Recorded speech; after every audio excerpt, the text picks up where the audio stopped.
The big rig that slammed into a busy Christmas market in the German capital, killing 12 people and injuring dozens more. Senior foreign affairs correspondent Greg Palkut is in Berlin and joins us live. Greg, what can you tell us? Megan, breaking developments in the last couple of minutes. Yes, the authorities here are scouring the country, and they say they're even scouring the continent of Europe for a man they brand as armed and dangerous. And yes, they're now formally naming him and releasing pictures of him. German officials say they're looking for a Tunisian man in his early 20s. One of his names that he goes by is Anis Amri. He came to Germany last year in that big wave of immigrants. He was turned down for asylum earlier this year, but due to bureaucratic snafus, he stayed in the country. And all that time, he was on, believe it or not, a danger watch list. He was considered a terror threat. He even had contacts with what was called the chief ISIS recruiter in Germany. And he even was arrested this past summer for forged documents and then let go. And then, in the past month or so, he went underground. He sought a weapon, it is reported, and apparently, possibly, did this crime. Again, this is just after yesterday we heard from ISIS claiming that the man responsible for this heinous act is a soldier of the so-called Islamic State. Again, if this lead proves correct, the fact that he was a part of some 1 million refugees the German Chancellor Angela Merkel decided to allow into this country last year is not good political news for her. She is under an incredible amount of heat, more of it coming today from a number of leading politicians demanding a change in the immigration policy, which they say leads to insecurities. One final note, maybe kind of an uplifting note.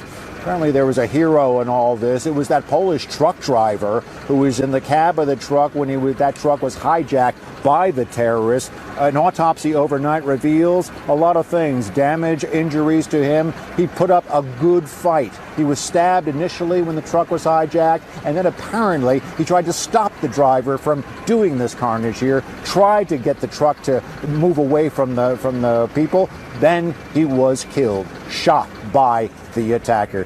And one other breaking news, just saw in the last 5 minutes, Megan, German officials are now also, according to the Associated Press news service, issuing a 100,000 euro reward for any information leading to the capture of this Tunisian guy. Certainly the heat very much on here in this city, in this country, in this continent. Back to you.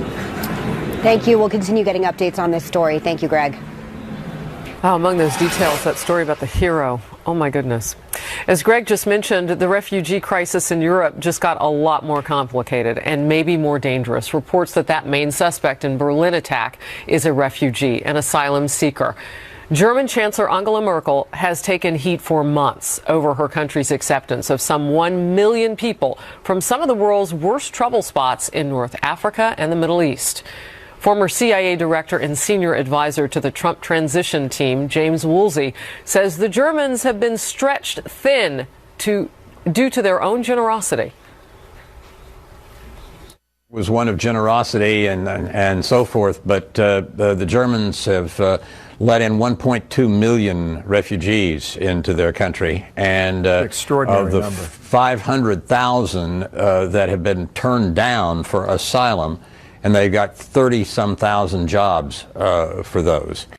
And in our nation, President Obama is also facing backlash as he's ramping up refugee resettlements in the United States by taking in Syrian and Somali refugees, reportedly in larger numbers than last year. And this development, Wisconsin Governor Scott Walker is asking President-elect Donald Trump to give his state more leeway in determining how many refugees can come from countries with ties to terrorism. The governor told Hannity it's all about safety.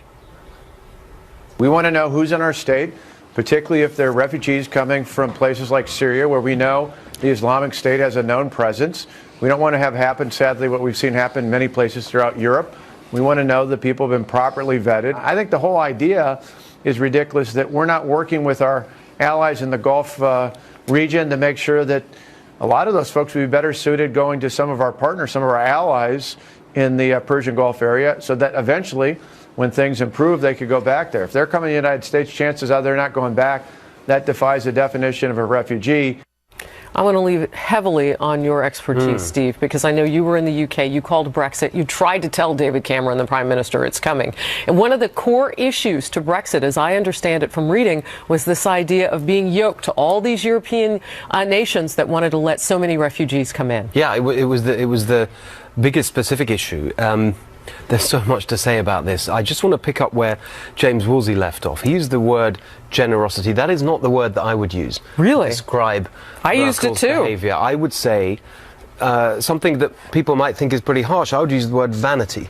I think that the reason that she did this was personal vanity. She wanted to be seen as this great, compassionate leader, atoning perhaps for Germany's past sins, welcoming the world. And it was all about her sense of her reputation and her legacy.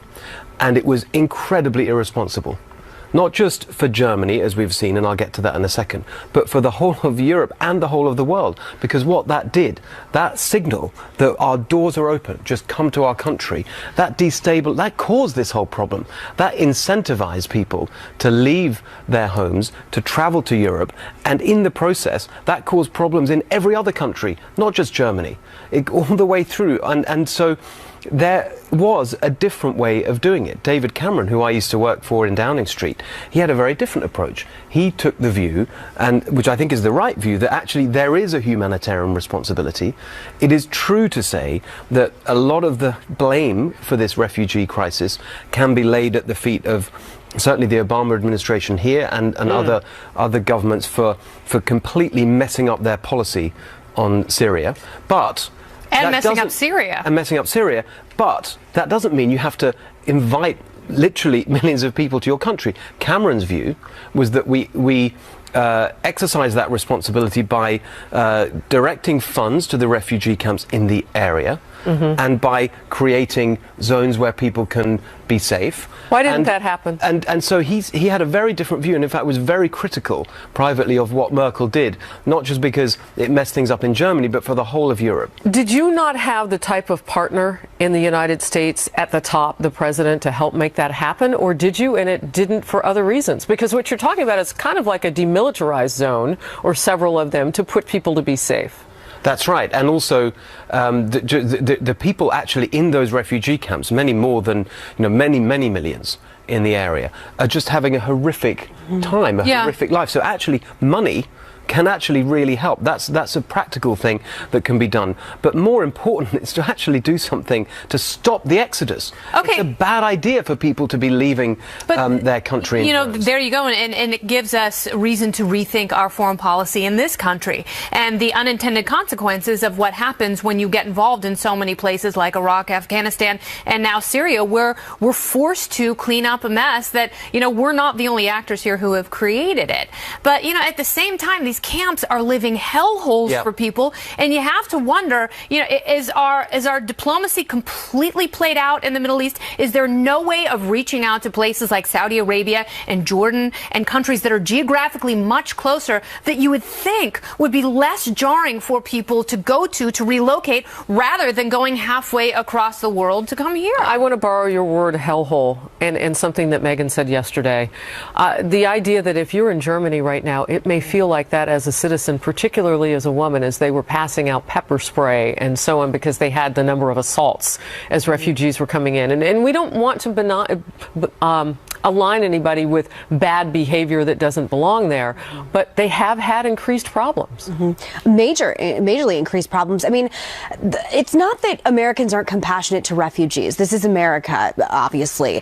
But this is the new normal. Is these people aren't necessarily going to come here and assimilate. And a lot of these people are going to become radicalized and, as we've seen, commit terrorist attacks in our homeland. So there's fear with a lot of people, which has stopped this sort of global, President Obama progressive foreign policy for so long, and in exchange has ushered in a complete change of a populist movement globally, not just here in the United States.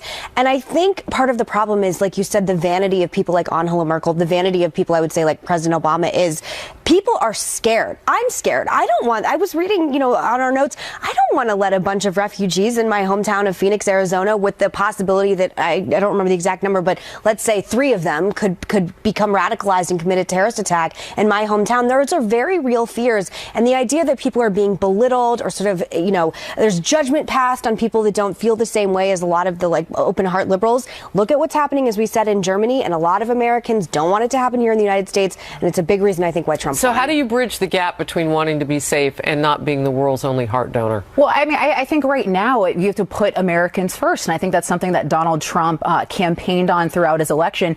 And to Megan's point, I mean, there are reason for concern. We're approaching New Year's Eve coming up, and we're reminded of what happened in Germany just last year. And you had, I think it was something like 2,000 men across various cities in Germany that sexually assaulted around 1,200 women. And it's not to falsely ascribe blame, but it was the refugees. I think over half of the men that committed these acts, it was refugees that did it. And so there are these questions about letting in a significant amount of people that don't subscribe to your ideology, don't subscribe to your viewpoints. You look at areas in Europe, like the Molenbeek area, where they harbored the Paris attacker in Belgium, yes, where they harbored the terrorist from Paris for quite some time. And you just have to heed the warnings of ISIS, who said that they will infiltrate the West through refugees. CIA Director John Brennan, who also warned of this. And so these are real concerns that we should be looking at and thinking about. So, Kennedy, I want to put a fine point on this because it's important. It isn't just that this man, the suspect now with Tunisian citizenship, had been identified by authorities. It is that German authorities said that they rejected his asylum back in July and that they had labeled him, seen him as someone who was a possible terrorist. Sounds like a couple of terrorists that we had here in this country, in Orlando and San Bernardino.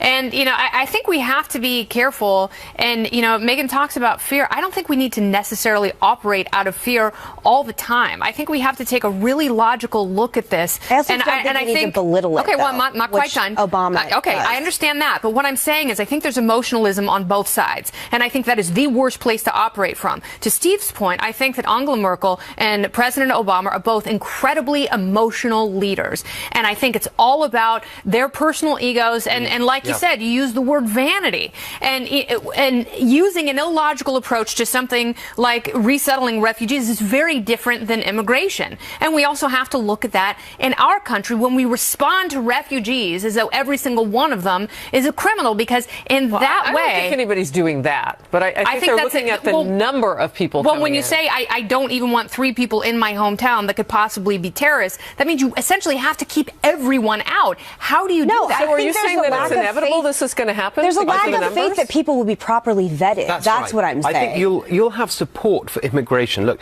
I'm in favour of immigration. My family immigrated to the UK from Hungary. I'm now an immigrant here. But support for immigration depends on it being controlled properly, handled properly, managed. Well, how do we do that from a war zone? But that's trust in the system as well, which I don't think people have right now, which does stem to fear because people don't trust the government right now to vet properly, because we've had these various incidents that have happened in America and across the world. And they're right not to trust it because of the incompetence that we've seen on display right here in Germany. All right, we'll let you drop the mic right there. We'll move on. New fallout now after an FBI search warrant regarding Hillary Clinton has been unsealed. It happened during our hours yesterday. We now know what's in the agency's court filings that helped it reopen the investigation into her emails just days before the presidential election. Team Clinton is now going after FBI Director James Comey, calling his actions unjustified. Are they right or just sour grapes? And Team Trump is calling on the Clinton campaign to get over the election and start helping to ease their transition into the White House. Is it about time that happens?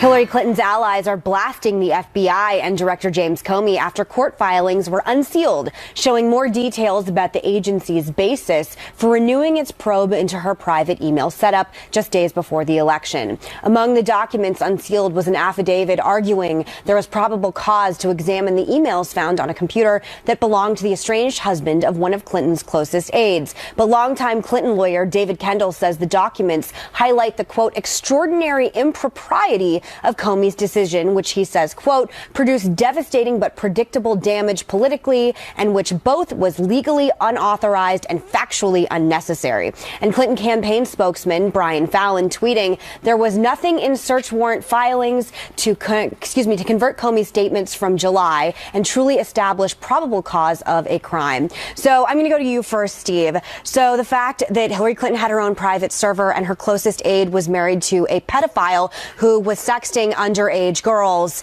and she had put all of her private information on his computer. None of this is anyone. There's no culpability whatsoever. You know, I'm so sick of them blaming Comey for the election. I mean, there's two really important points. First of all, in terms of the actual impact on the race, that race was basically neck and neck the day before Comey did the second intervention. But the real point is to go back to the first Comey intervention, because the truth about Comey and this election is that he did more to help Hillary Clinton than to hurt her, because of his initial decision not to prosecute and to get involved and to take that responsibility, which wasn't his, for making the decision, and let her off the hook, essentially. He actually helped her in this election. Well, the question I have for you is, I just don't understand the lack of responsibility that's being taken from anyone on Hillary Clinton's point. If she hadn't had a private server, if her aide hadn't been married to a pedophile, none of this would have happened. Wow. I don't understand why they don't take any alleged. But there's no responsibility. The bar is so low, you can't get your 6-inch heels underneath it. Like, it's government. But I want to go back to a word that you said, intervention. Intervention, that's a friendly term. Well, yeah. Are we having a problem now with the FBI's director and coziness? I'm just asking from your perspective, because that's like what you do for someone you care about. Yeah, I think that to be honest, I think that he got it wrong twice. He got it wrong the first time. It wasn't his responsibility to make that judgment as to whether she should be indicted, but he did, and let her off the hook. That was a mistake. And then the second time around, I actually do think it was a mistake to get involved at that stage. But the real impact, as I say, was the fact that he actually let her off the hook back in whenever it was. Yeah, that was July 5th. And there are a couple things about this. I mean, the funniest thing, of course, is the contrast in responses that people had, because July 5th, Democrats were like, James Comey is a national treasure. He's a hero. And then on October 28th, they were like, he is a devil. But Steve is right. That race was within 2 points on October 27th, the day before Comey said they were moving forward with it. I actually agree with what David Kendall said about this petition being too vague and the government granting too much access. I do have a problem with that after talking with Judge Napolitano about this. But having said that, isn't it disingenuous that 1 week you blame the Russians for somehow illegally accessing emails? They don't talk about the content of the emails. And now this week you're talking about emails that the public had every right to read and every right to know about, and those are the things that were made completely public, and now that's the thing that sunk her. And at some point, can we just have some personal accountability? Like, I am so sick and so sick of the Clintons with all this scapegoating that's going on. As you mentioned, it's a Russian, fake news, racism, sexism, the Electoral College. I mean, literally name it. Next week it's going to be something else. Now it's FBI Director Comey. And can we just take some personal accountability? It's the Democratic Party who foolishly picked someone who is under an FBI investigation. And guess what? She invited the FBI investigation because she's the one that set up a personal, a private email server. She's the one that bleach bitted tens of thousands of emails. I mean, my God, her people literally destroyed evidence with a hammer. I mean, like, come on. Like, after they had been subpoenaed. There has to be some personal accountability here. She did this. And hearing you say all of that, and the fantasy that plays out in my head is someplace Joe Biden sitting, watching Outnumbered. Who's just like, I'm hoping. And he's saying, go, girl. Yes, that's exactly how I felt. I should have run. Thinking 2020. There's another thing that's really important. You know, even it's not just about Hillary Clinton, actually. This election was a massive rejection of Democrats generally, a repudiation of Obama's record, particularly on the economy, that's left so many people behind, because they didn't just lose the presidential, they lost right down the ballot across the country. And so for them to end up focusing, well, it was just the Rust Belt states, and if we, whatever, 100,000 votes, and all the rest. Well, they lost Florida too. Yeah. How did she lose? And North Carolina. Exactly. And right across the country. And Wisconsin, and Pennsylvania, and state Michigan. Races and governor races. That rusty wall. Yeah. It's the arrogance of her and the people she surrounded herself with, and they have no no one to blame but themselves. In the wake of the terror attacks overseas, President-elect Trump is scheduling a meeting with his incoming national security advisor. This amid talk he still may not be getting his intelligence briefings every day. Should he?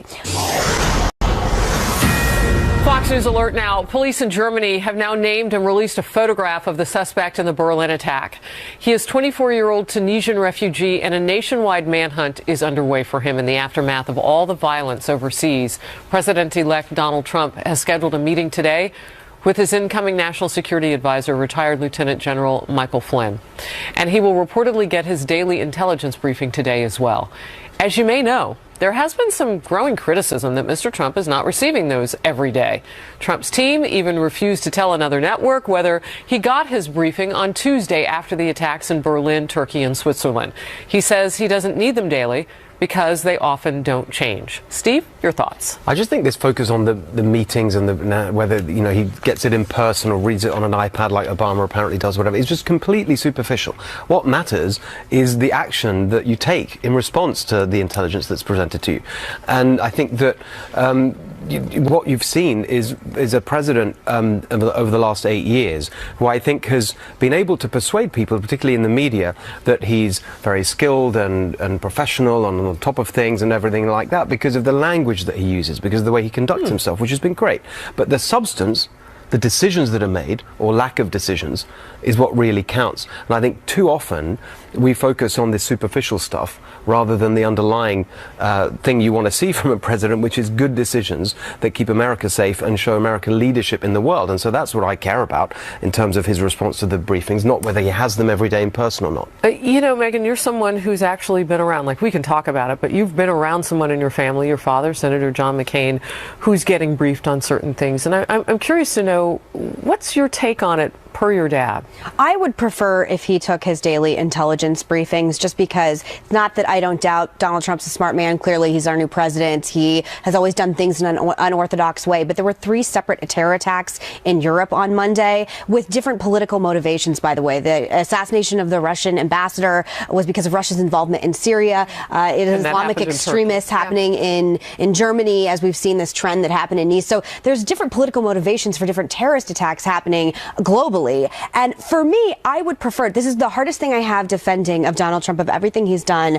And if he's not going to take us in daily intelligence briefings, I would like to know what he's doing instead. Okay, if you're reading on an iPad, then just explain it to me a little more, because again, the fear that you think I shouldn't have, but unfortunately I still do, because again, there are 3 separate terrorist attacks that happened on Monday, and I certainly don't want that to start happening here. I would like a little more information from our president. Well, and I agree. I would like him to take his the daily intelligence briefings, but I would also say that I believe that Vice President-elect Governor Pence does do the daily briefings, and I have a theory about Donald Trump in the sense, obviously as a business guy, it looks like the way he's setting up his cabinet and setting up the way that he's going to govern is solely from a business standpoint, because what he has done is surrounded himself with very strong and accomplished people that also are known for having independent streaks as well. You look at the people that he surrounded himself, people with like Governor Mattis, people like General Kelly, people like Mike Flynn, successful business people who have been CEOs, governors, people that have all been successful and have run things in their own right. And so I think that's what he's done. And I think Governor Pence is going to have a large responsibility in the governing process as well.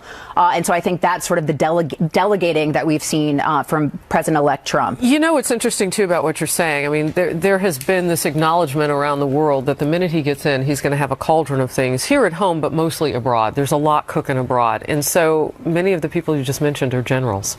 They're military. And we haven't seen this many military people on a potential cabinet level since Nixon, really. But that's interesting. So he does understand the moment in history where we are. And it also, people who said that when he claimed that he knew more about ISIS than the generals, that was somehow a governing principle of his rather than an aside not to be taken literally. I think the fact that he's got so many generals in place says something about the way he's going to lead. And I also think, for people who didn't vote for him, for people who don't support him, I understand that. But give him the benefit of the doubt for a little bit to see how he's actually going to lead. Because, I think you're right. I think there's going to be a great deal of delegation. But, you know, when you are in the middle of several global crises, and it's not just the attacks that have taken place in Western Europe, and to your point, a little bit of fear does keep you safe. And, you know, as we are butted right up against Times Square, and you have to be constantly vigilant. You absolutely do. Too much fear, and I think this is where you and I have a disconnect. Too much fear creates a police state, and that erodes freedom. And that has the unintended consequences of affecting our lives in such negative ways. But you are right about that, and we do have to keep our eyes open because, you know, Steve and I talked about this a little bit during the break. There are so many traits that these terrorists have in common, and, you know, I don't think it's very logical for us to be walking around completely ignoring that as individuals. Wow, you got to Kennedy during the commercial break? Yeah, exactly. No, I think I was brushing my hair. I'm kidding. We'll move on. President Obama came into office amid high expectations, but now a new poll shows Americans are divided over his legacy. Is America better off than it was 8 years ago? We'll debate it. And President-elect Trump's team says it's time for the Clintons to get over the election and help bring a peaceful transition. Om namaste. But a new poll, Fox poll, shows many Clinton voters don't even respect the people who voted for Trump. So does Hillary Clinton need to do more to help the country heal? Work it out, Aretha.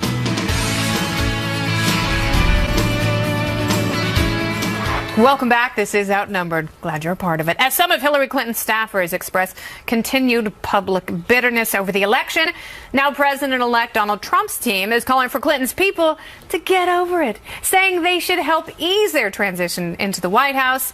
Here's Trump transition senior advisor Kellyanne Conway.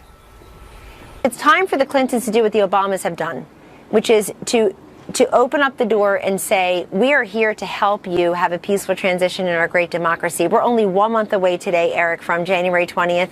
And it's really time for the Clintons to tell all of their adherents, their protesters, this fanciful electoral strategy which failed, the hashtag. It's time for them to tell everybody to support this guy. To quote Motley Crue, girl, don't go away mad. Just go away. But that may be tempted too. According to the results of a new Fox News poll, it shows 50% of Hillary Clinton voters respect people who voted for Mr. Trump. How big of them? But 67% of Trump voters say they respect those who backed Clinton. Steve, don't you think it's time for us to have a little bit of compassion and empathy for people who perhaps don't share our political flavor? Yeah, I think that's exactly right. I think that you mentioned the point earlier. Just give him a chance, right? He's going to be the president. Let's see what he can do. I think that the sad thing about how the Clintons and their allies have behaved in the last few weeks is that I think it's really damaging her reputation. Remember after the election when she did that concession speech and said that's so graceful, she struck the right note. She got a lot of praise for that. Ever since then, it's been the exact opposite. And what that says to me is, frankly, that speech she made was just complete insincere spin. It was what she felt she had to say. Someone told her she had to say it. Feels like that's not what they really feel. Wow. They feel in their hearts that the election was rigged, was stolen from them. They're making all these excuses. I just think it's really sad that they can't actually be as graceful as she was on that occasion. Well, it's also surprising for a family that's been in politics for so long that they can't come to terms with the fact that in every election, someone loses. And it seems like they were emotionally and politically unprepared for that ultimate reality. Well, and I think it demonstrates the arrogance of Bill and Hillary Clinton. I think that's also part of the reason why she was unable to win, was because people sensed that arrogance. There was a sense of entitlement that somehow she deserves this, that she's next in line. And I think people really felt that, and they didn't feel like she genuinely was in it for them and to truly make the country better. But I think there's been all these conversations about, WikiLeaks and what, interference and how that shapes the American electoral system. But what about these calls to abolish the Electoral College? What about the fact that Hillary Clinton's campaign chairman called on the electors to defect? What about that in undermining the American electoral system? Undermining, there has to be trust, because if people feel like they're going to vote and it literally means nothing, then what's the point of the system to begin with? And that is my biggest point of frustration right now, is just the undermining of the entire process and what that means for future generations. And we have that scintillating celebrity video from heavy hitters like Loretta Swit and Mike Farrell. They couldn't dig up any other former cast members from. Yeah, she was in that. Hot Lips was in those that. lips have cooled a bit, thanks to perhaps some augmentation. and time, which is fine, and we celebrate that. But celebrities have not necessarily helped Hillary Clinton, have they? The best part about this election for me, or one of them, is that it really has put sort of the kill shot in the idea that a celebrity endorsement can somehow get you elected president. I think President Obama... Or $1 billion. Or $1 billion. And I think President Obama used that so often. I mean, he was, inviting every celebrity possible to the White House. I want to pivot off something you said. You said that she was gracious. I actually think the fact that she didn't do her concession speech the night of her loss showed a complete lack of class, a complete lack of sophistication. I can say this because I have been present standing behind my father on an election night when he lost. Politics is a blood sport. Suck it up. Get on stage, thank the supporters who are crying. And ever since then, they have done the exact polar opposite, as I would say, that my father did for President Obama. And what did he tell you guys the morning after the election? What did he say to you? He said, you're blessed, suck it up. You're more privileged than 99% of people in this country. Yep. And the Clintons are just wallowing in this. She blew her shoulder out throwing lamps on election night. That's right. That's the thing. I think Meghan's right. Because on the night, apparently, that's exactly what she's doing. She's literally throwing things. She did. And losing it on the night. The next day, she's wheeled out to make the speech, which at the time I thought was sincere and gracious, but actually... Make it sound like there was a trolley involved. But it sounds like actually the truth is that initial reaction on the night is the true reaction, because that's what it's been like for the weeks since she made that speech. He has young supporters, young girls crying their eyes out, young women... I remember that woman on the floor. Yeah, people... who was curled up, I'm not kidding, in a fetal position. And if I were her parent, I would be You can't do this. Yeah, when J-Lo said get on the floor, she wouldn't talk about that. This is not the industry if you can't accept defeat with class. It is not the industry for you. Many in the mainstream media let that happen without commentary. Her not coming out was seen as, well, she's going to gather her thoughts. This process has not ended. We have a couple of states, blah, blah, blah, blah, blah, even though he was well above the 270 in the Electoral College that night in terms of what he needed. All right. Well, as President Obama gets set to leave the White House, new polling shows Americans are very divided over the legacy that he leaves behind. The legacy includes his signature domestic legislation, the Affordable Care Act, which supporters call a great achievement and critics call a dismal failure. The same goes for the economy, with some saying that the president's policies dug us out of the Great Recession, but others are saying that growth and the jobs picture are still not in good shape. The USA Today, Suffolk polling also finding that 50% of Americans say they think President Obama will be considered a good or a great leader, while 48% say he will go down as a failed or fair president. We're going to discuss. You guys, Steve, what do you think about sort of this great divide in President Obama's legacy, and how do you think history is going to end up judging him? I think it's a little bit like I was saying earlier about the difference between words and actions. I think that goes to the heart of Obama. I think on the one hand, he's conducted himself in an exemplary way in office. There's been no scandals.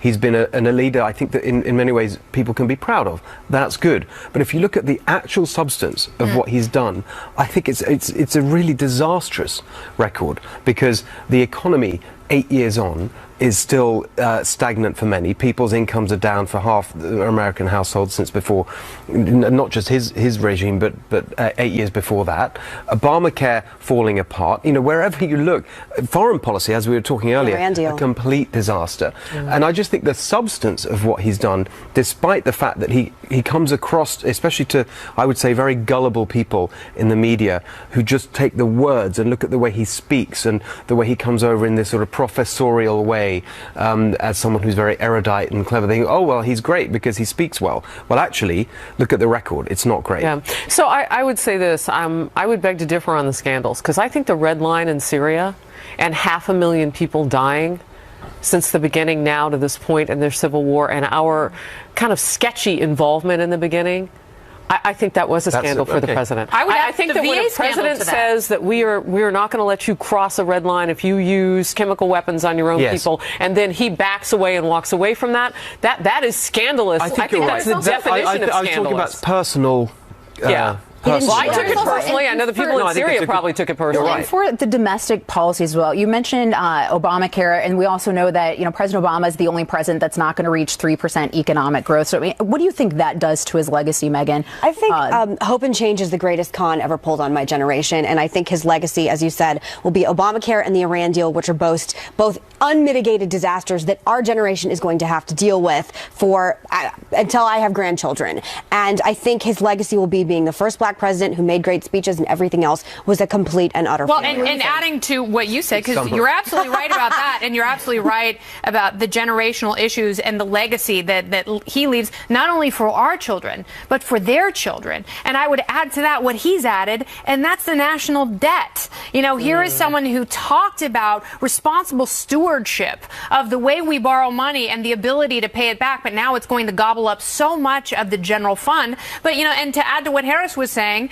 about the red line in Syria, what about the VA scandal? Yeah. What about American veterans who died waiting for health care in this country, which was, you know, arguably the gold standard for liberal economists like Paul Krugman. And now that gold standard is rusting and falling apart. And I hope Tom Price, who's the incoming Secretary of Health and Human Services, doesn't just piecemeal fix it and throw a few Band-Aids on. I hope they repeal the entire thing. He needs to do surgery on that, literally. Right. So to your point, they weren't personal scandals, but for Americans, we take them personally. Absolutely.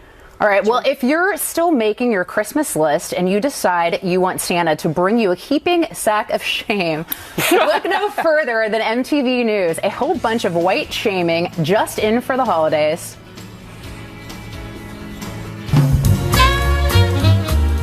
First off, try to recognize that America was never great for anyone who wasn't a white guy. Nobody who has black friends says that they have black friends. And just because you have black friends doesn't mean you're not racist. Well, my old stomping grounds, MTV, sparking outrage with an MTV News video titled 2017 Resolutions for White Guys. The clip posted to Twitter Monday makes generalizations about white men being racists, and among other things, it also takes a jab at Kanye West for his meeting with President-elect Donald Trump last week. Watch.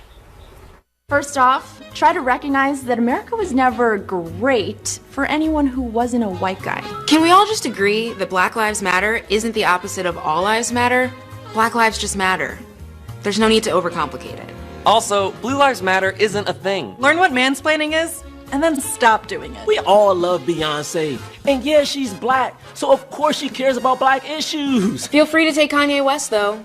You guys can have him. You know what you did, Kanye. Oh, mercy. MTV News has since deleted the post, but not before receiving significant backlash from the Twitter community for its world-class trolling. Good job, guys. One user writing, quote, "This is a car crash. Please tell me you didn't just chastise an entire group of people based on their color and gender. Dear God." Speaking of dear God, Steve, would you like to pray to the Lord for absolution for the sins you have committed for being a white man? It's very, but I don't know how you can have me here. I mean, it's really outrageous. I mean, in one of those other clips, they have a go at Fox News, actually. There's something particularly egregious, I think, about white men in the context of Fox News. I don't know quite what they're getting at. Aren't you just sick of all this divisiveness? I mean, it just really is too much. The thing that the clue is in their response to this, where they said, oh, it was a joke. We meant it as a joke. This is supposed to be humorous. And you just see that all over the place when something is really goes wrong, it's offensive. Oh, we meant it as a joke. You saw it the other day, actually, with Lena Dunham. Lena Dunham, exactly right. On that, you know, really distasteful remark about abortion. Oh, it was a bad joke.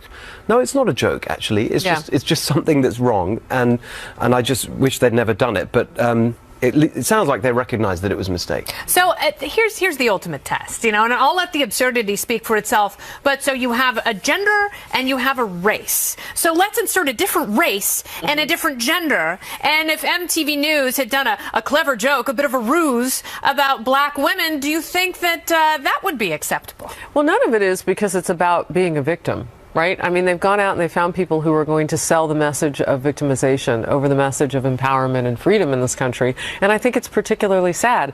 And you know what? They've never been the same at MTV since you left. Thank you, Harris. So when you go back for whatever award that they decide to give you, if you should accept it, you should remind them that that was the bastion for our generation of letting your hair down and being who you are and accepting everybody and not having this division, as you put it. I am so glad you said that, because at that time, time in the 90s, there was such an incredible... We were only 2, by the way. Yeah, that's right. I mean, I was a zygote practically working there. But there was this incredible resurgence, a musical revolution of hip-hop and metal and grunge happening at the same time with different acts coming together. And then you saw bands like Linkin Park who were, they were deeply influenced by metal. They were deeply influenced by hip-hop, and bands like that came together. But this is so divisive. I mean, Megan, you've talked about the influence that MTV had on you personally. How different is this? When I was growing up, I mean, I told you this when we first started working together here. I'm a child of the 90s, so I grew up with Tabitha Soren and you on MTV, and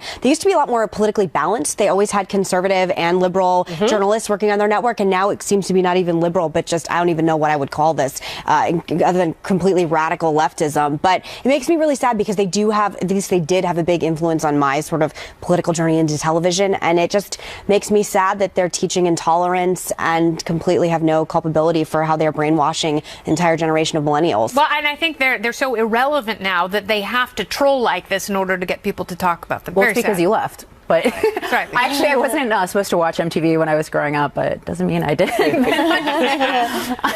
No, but I mean, yeah, like this is them trying to say that preaching tolerance preaching essentially intolerance in the guise of tolerance, right? But I really think there's a danger for the left in the tagging of all these different names, right? Like everything is sexist now, everything is racist, everything is this or that, and I think there's a real problem with that because then the terms lose their potency, right? And I think it really undermines like substantive conversations that we could be having as Americans that could unite us as a country, which really is the place where we should all strive to be. And so I think with these, kind of cultural movements that are happening, with the labeling of everything, you really desensitize these terms and you lose the ability to have, real conversations that have any sort of meaning. All right, very good. We've got so much more Outnumbered in just a moment.